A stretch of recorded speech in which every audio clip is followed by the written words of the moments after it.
This is perhaps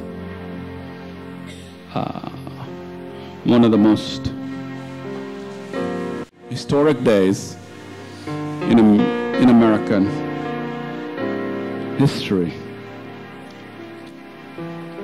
In some ways, we remember this day more even than Pearl Harbor.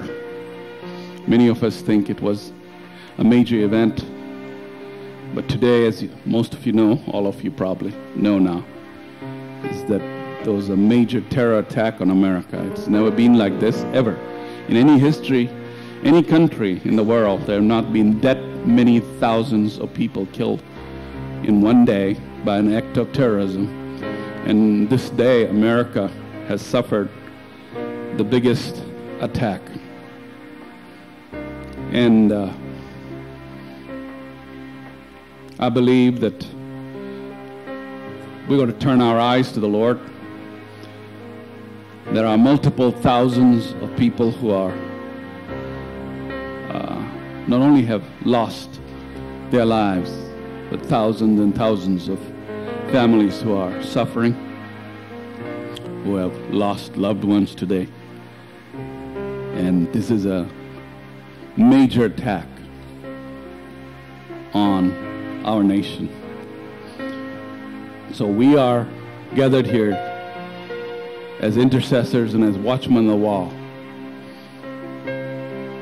And we want to say, the one who keeps Israel neither slumbers nor sleeps.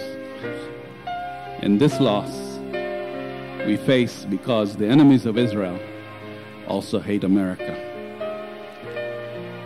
And I would rather, even whatever price we have to pay, I'd rather stand with the purposes of God.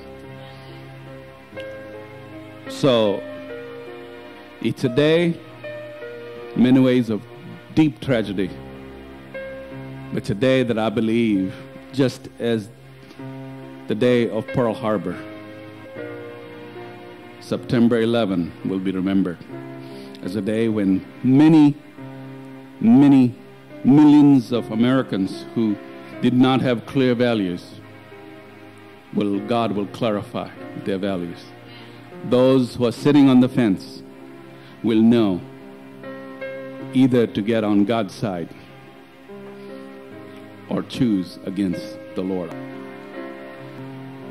The Lord has told us as watchmen to take our place on the wall, to do not give him any rest.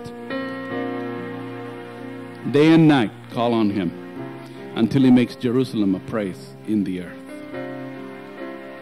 Today, as I saw those airplanes loaded with all those innocent passengers taken over by terrorists and fly directly into this building where multiple thousands of people were innocently there, men, women, and children. We know there is a difference between good and evil.